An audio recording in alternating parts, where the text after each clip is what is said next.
Mechagodzilla, the ultimate titan killer and the weapons that would have had placed humanity at the top of the food chain if it weren't for the power of friendship. Only one could imagine the chaos he would have caused if Godzilla hadn't spared Kong or Kong didn't save Godzilla. But what if events changed? What if Mechagodzilla didn't fail? No, this isn't what if Mechagodzilla won. This is what if Mechagodzilla survived. By Simon's definition, this would be an utter failure, but this universe tells a very interesting story and outcome. By our definition, this would be a story worth telling. What if Mechagodzilla was built with Dagon's skeleton? I am Azarus. I am the Watcher. Embark with me on this journey as we explore the question, what if? The story begins in 2020. Where Apex is first kicking off their plan to create Mechagodzilla. Walter Simmons is in a meeting with some of his high-ranking officials and asks for suggestions of how to pilot it. One suggests placing a man inside, another suggests using an AI monitor, and another suggests using the Ghidorah heads, as there's currently 2 on the black market for auction. Simon likes the plan and gets ready to move on until one man speaks up, raising his hand. I have sworn to never intervene, but this universe would need it. I propose a more careful suggestion. Simmons listens very closely to the man. The man believes Ghidorah having telepathy in the heads would work, but it would mean that Ghidorah might be able to still ghost pilot the machine or have an extent of control. Simmons asks for his alternative, as he agrees, where the man says that a Titan skeleton was stolen from Monarch and has been put for a pretty high bid in the black market. They could use the skeleton and use it to build Mechagodzilla off of it and use the telepathic properties to hardwire an AI. Walter Simmons asks for any other suggestions before setting on the Dagon plan. Now, it's 2023. It's time for the mech's first test run. Scientists get ready, Simmons excited, and Ren Serizawa waiting for the action. Mechagodzilla rises, looking around with Ren Serizawa at the wheel.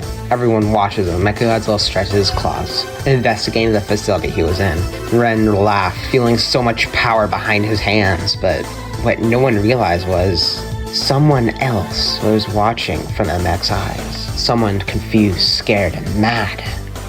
His last memories were of being killed by the Muta Prime, and he wasn't sure where he was now. He couldn't control the mech, but he could see through it. Ren Serizawa and the mech ordered a Skullcrawler to be released and suddenly heard an AI speak, talking to Ren that was analyzing weaknesses for a creature called a Skullcrawler. Creatures that this other being was familiar with. Barging out of the doors, reading one, a Skullcrawler with a yellow powder slammed the doors open, roaring at Mechagodzilla and leaped forward without a second thought, pushing Mechagodzilla slightly back, but only a few inches. But Mechagodzilla's claws grabbed the Skullcrawler's neck and tail, slowly with a grin on Ren's face, and ripped it in half, leaving green blood splattered across the facility's walls. That's when he remembered. Dagon. Carnage. Death. Destruction. All these things. Dagon wasn't a stranger to murder, but this felt wrong. He was smart enough to put together that these Skullcrawlers were being held in these chambers, just waiting to be killed one by one. The other Skullcrawlers behind those other doors began roaring, angered by the death of one of their comrades, and were full of hatred directed to the mech, which Dagon could understand their words. One of the scientists operating Mechagodzilla's stats called Simmons over, saying that it seemed there was another pilot in the mech. Walter asked for more information, but the scientist said that the AI and Ren seemed to have a third party inside the machine, literally. But the man from the board meeting, the one who suggested using Dagon's remains, reassured it was most likely the AI expanding with its self-learning algorithm. They found his logic just and continued with the operations where there wasn't any issue. Dagon kept watching, blood flying across the mech, chaos burning around him as his hatred built up, wanting to stop this. He was a warrior of honor. This wasn't right. This wasn't honor. This wasn't a proper fight. Locking beings up against their will wasn't right just to be killed. He needed to stop this. 2024. Banging outside the facility in the city was Godzilla and Kong, a massive shockwave echoing through the city. Simmons was excited. Not only was Godzilla here, but Kong had tired him out. The mecha had every chance of victory. Against the scientist's better judgment, Simmons ordered that they upload the copied Hollow Earth sample and began gloating his master plan to Madison and her team, saying that humanity would be on top once again, and that the mech walking towards him would do the job. Wait, what?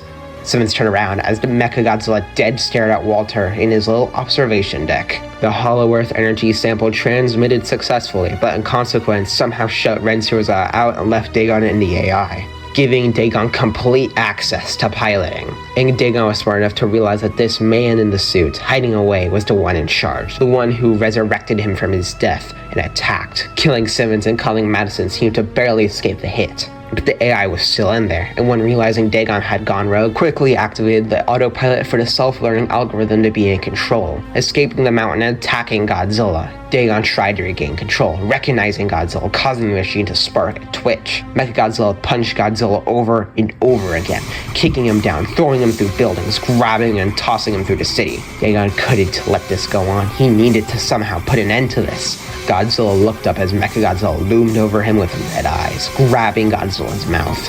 Godzilla couldn't believe this. He sent Dagon in there. Why was he attacking him? But before he could charge the Proton Scream, Dagon, fighting for control, found a weak point in the AI and regained control of Mechagodzilla, dropping Godzilla as soon as Kong attacked. In this universe, Kong would have been just seconds too late. That's why I had to stop it. Kong leaped onto the mech's back, punching at the metal to do anything, but Mechagodzilla quickly threw him off. Mechagodzilla's red coloration had transmitted into a Hollow Earth blue, looking at Godzilla with guilt. But Dagon didn't understand what was going on. What was he? Why was he back? So many questions, and as he tried to find answers, only more confusion, more questions. Mechagodzilla tossed Kong out of the way and used his jet propulsors to shoot himself forward. Where was he going? Godzilla followed, picking up that perhaps Dagon was in control once again, knowing that somehow, somewhere, Dagon was in that little body. Dagon had jumped into the Hollow Earth entrance that Godzilla created, landing in the remains of the Kong throne room. Dagon got an overwhelming amount of memories when he entered, not in order, not all correct, but somehow the radiation had caused Dagon's consciousness to grow. But he wasn't even sure he was Dagon. He ran out into the Hollow Earth before the AI came back. He was trying to control the mech once again to finish the fight, but Dagon was more in control and shut out the self-learning algorithm. Mechagodzilla, while literally fighting itself, was then ambushed by a pair of warbats, constricting him before Dagon unknowingly activated his hands into buzzsaws, shredding the warbats clean in half. Memories of killing titans flowed into his mind, as even the AI wasn't completely sure of what was happening. Dagon eventually managed to move the machine again, and Mechagodzilla left toward the lush area where green was visible everywhere. Dagon rested the machine in a cavern, trying to understand what was going on before the AI began talking to him. The AI didn't understand what Dagon was or how he was in this machine, but if he couldn't beat Dagon, then needed to either A, learn how to get along with him, or B, shut Dagon out. But he kept B secret. The AI informed this machine had a 24-hour timer before shutting down, and if they wanted to get more power, they would need to find an energy source. Dagon didn't completely understand, but was able to see if that they didn't find any energy, they would die. They set out searching for energy sources before finding a massive crystal-like cavern. The AI hooked Mechagodzilla's hands up to the ground and began absorbing the crystals, the area dimming with light. Dagon tried to ask the AI questions, but he could barely understand any of the answers. After a few minutes, they finished absorbing the energy, and the mech now had 2,421 years, 197 days, 22 hours, and 9 minutes before the mech could shut down. Mechagodzilla then traversed through the Hollow Earth, Dagon feeling somewhat familiar with the terrain. The AI located a suitable location to rest, being a nearby cavern with a massive lake nearby. The mech shot off towards it, finding a massive tunnel system. They searched around, trying to find anything in there before a massive heat signature appeared out of nowhere. Dagon. He bit into Mechagodzilla's arms, trying to rip it off, but Dagon sensed the AI defending the mech with weaponry, while Dagon had to go physically. Mechagodzilla punched Dagon's right eye, sending him flying, leaving it as a bloody mess while opening fire with missiles, causing the wound to be identified as a weak point. Dagon lunged forward, but Mechagodzilla used a tail to stab right into Dagon's head, drilling through and killing him in moments, splattering the brain. The AI informed this cave was now suitable to move into. Despite Dagon having no reason to rest, he just wanted moments where he could lie down, even if he couldn't sleep. It's been about a day since they arrived into Hollow Earth, still slumbering in the cave. Dagon had expressed he missed his days of human civilizations that worshipped him and the days he would fight for them, causing the AI to be confused. The AI was programmed to have all of Titan as a threat to humanity, and by this time it's learned Dagon is somewhat the ghost pilot of another Titan. With this information, the AI set out to the internet, where he watched videos, news reports, other funny conspiracy theorists, and learned that perhaps it was wrong. Godzilla, Mothra, Kong, all were seen as heroes, as guardians. He learned of how Behemoth and Rhea had been healing wildlife and restoring nature, how Rodan stopped volcanoes from erupting, Godzilla stopping destructive titans from causing more damage, and the AI putting together that maybe humans were the ones starting this. Could his entire existence be programmed of a lie? It then leaned into Apex-related news, finding that Walter Simmons was dedicated to bringing humanity back to the top of the food chain by any means necessary, and that the Titans were just a plague that needed to be gotten rid of. That's when the AI realized it. It was literally just a lie. Everything was a lie. Dagon was a guardian, Godzilla was a guardian, other Titans were guardians, but sure, some of them were bad, but not all of them. The AI didn't speak to Dagon after that, as it needed some time to comprehend everything. Dagon had recollected himself about a week later, and wanted to learn more of what he was since he wasn't sure about everything yet. The mech encountering all sorts of wildlife. The AI, for once, wasn't suggesting to kill everything, only observe. Mechagodzilla didn't attack the wildlife and only watch, finding everything very beautiful and fascinating. The AI began making a map of the terrain, as it had made a new job for itself. Ensure Dagon, aka the mech's safety. They ran into a herd of massive skull elk being chased by wart dogs. Dagon, feeling an urge to protect them, jumped into action, punching the lead wart dog away, landing in front of the skull elk at a cliffside. The AI scanned the integrity of the cliff walls and told Dagon to shoot the ground, as it was unstable. Dagon did as the AI said and shot a proton screen where the wart dog stood, destroying the ground and sending them flying into the darkness. The remaining few that survived immediately took the hint and left, running for their lives, knowing to never mess with this thing again.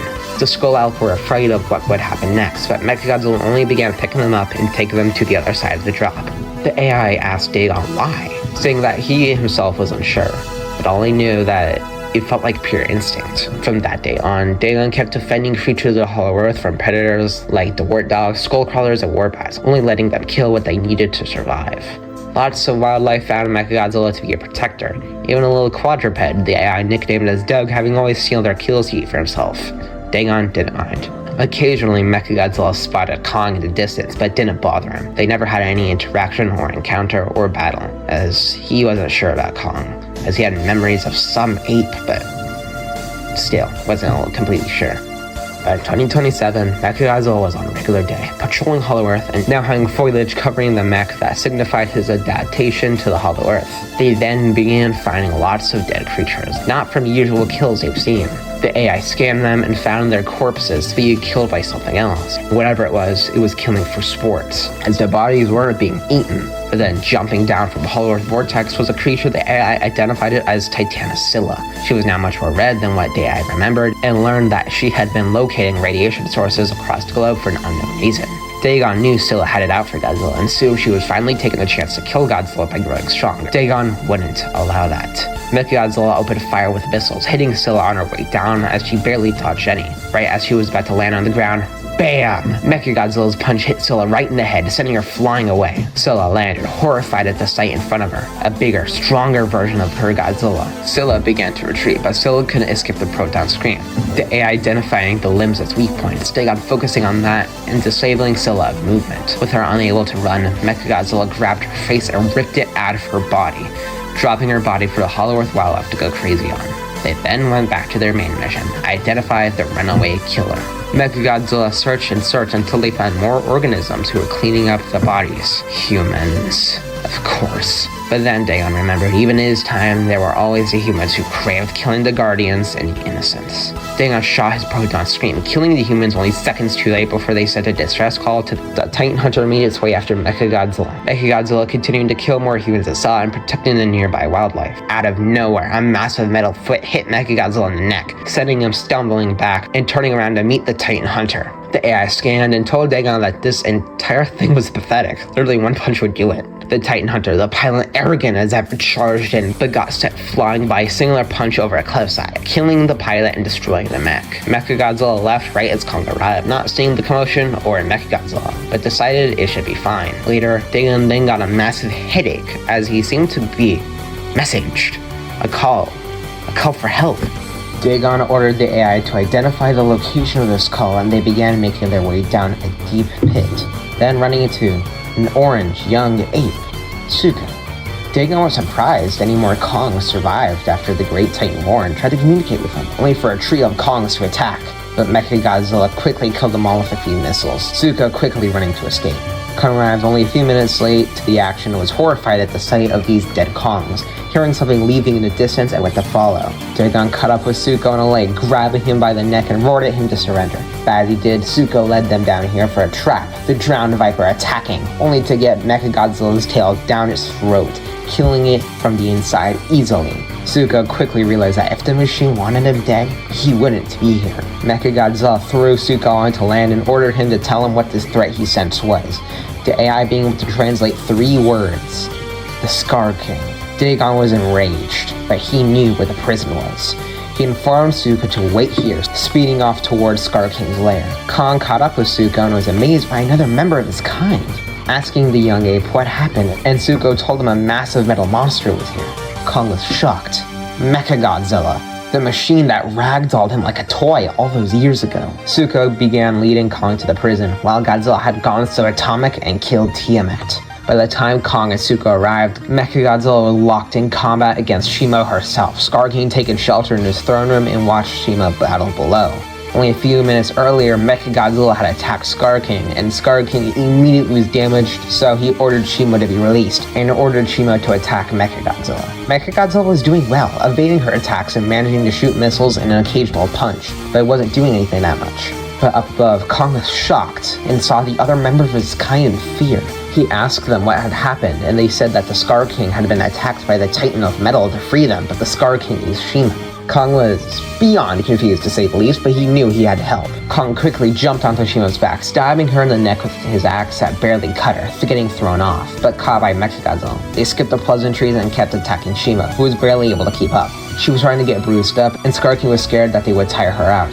But while this fight continued, like the main timeline, Eileen Andrews, Trapper, Bernie, and Gia had all found the Eevee civilization and summoned the Mothra Prime, and had run into Godzilla, now evolved, and they were all making their way down here. Mothra Prime was the first to arrive, swooping in with her god rays. Dagon recognized Mothra and called to her, and Mothra was shocked that under the metal body that Dagon was in there, and decided that they'd chat later. Kong, Mechagodzilla, and Mothra Prime all attacked, and Scar King joined the battle, keeping Kong distracted with some of his apes while Mechagodzilla and Mothra Prime held Shimo off. Shimo soon got the upper hand, her tail hitting Mechagodzilla directly in the head and pinned him down, charging up a frostbite blast. Mothra Prime tried to fly in, but the other apes held her down before she could swoop in. Shimo shot her frostbite cannon, but in a split second it was shot, a pink blast hit Shimo's face, sending him flying off, and the beam just barely missed. Everyone looked up to see none other than Godzilla himself. Scar King's eyes widened in fear, Kong punching him off and sending him flying toward Godzilla, who tail swiped him away. Mechagodzilla caught Scar King and did the honors of ripping him clean in half in the air,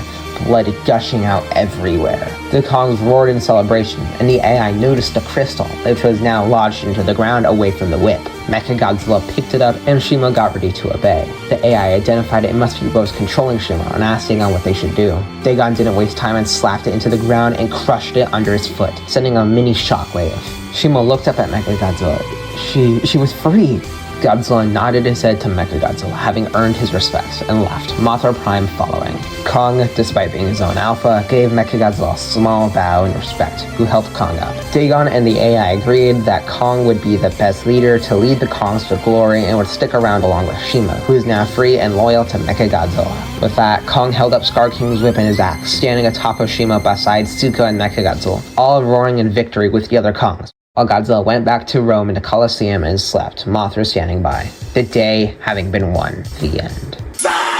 Suddenly, the entire underground area began shaking, everyone looking up to see a hollow earth vortex being ripped open, because crashing from the ceiling was none other than a legend himself, one of the most freakish abominations in the Godzilla multiverse. Because Apex never bought the Ghidorah heads, another company called Ibavin Cybernetics created Mechagodzilla. Mechagodzilla lands, raising his wings high. The AI began scanning for weaknesses while Kong and Shimo charged in without a second thought. Kong punched his chest, doing nothing, and getting swept away by Mechagodzill's massive metal wings into the rock walls. Shimo shot her frostbite blast at Mechagodzilla, activated a pulse of heat that didn't do physical damage, but stopped the frostbite cannon's effects. Shimo leaped up and knocked the mech over, slamming into the chest of the machine, but was quickly shot off by the other two heads' gravity beams. The middle cybernetic head shot a green one that held Shimo in the air, being a literal gravity beam, flailing about as he tried to break free. Before Mechagodzilla could kill Shimo, Mechagodzilla used the other two as a distraction and went in behind and flew in with his jets, an energized fist slamming Mechagodzill's back, sending him flying, releasing Shimo. Kong evacuated the other Kongs to outside, the heavy hitters being the only ones left. Kong got the axe ready, Mechagodzilla supercharged his fist, and Shimo activated an ice pulse that caused the ground to be frozen near her as white smoke poured out of her body.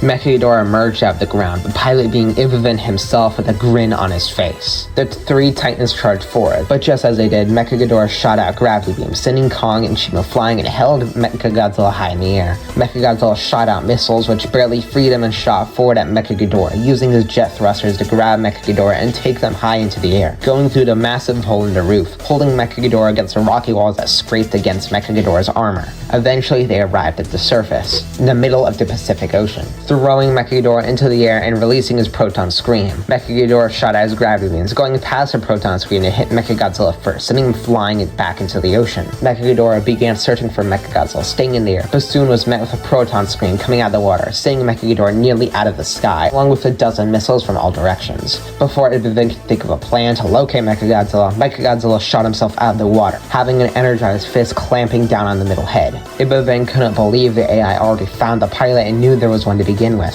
Mechagodzilla gripped onto the metal head and activated his thrusters to send them up into the air, ripping off the cybernetic head, causing Mechagodzilla's body to drop into the ocean. Mechagodzilla looked into the green visor with terrifying blue eyes into the pilot. Ivavan screamed out at Mechagodzilla as the mech crushed the head, killing Ivavan, and they soon crashed into the ocean. Dagon was knocked out. He had exhausted too much energy, and the AI was the only thing keeping him alive. They crashed down into where Scarcade's prison was, now being completely destroyed. Dagon woke up where Shimo, Kong, Zuko, and the other Kongs were all waiting. Mechagodzilla now had one of his arms nearly coming off, sparking, twitching. The AI activated a shutdown for Mechagodzilla to have the remaining energy to be put into auto repairs. Dagon rested. Scar King's prison was destroyed, and now all of his subjects and Shimo were all free under Kong's rule. Ghidorah is finally gone, right? Because they never destroyed the main mech. The machine of Patrick remained in the ocean, sinking into the sand, until suddenly the two heads jolted awake, and the lump where the mechanical head used to be began to regenerate into organic matter. The end.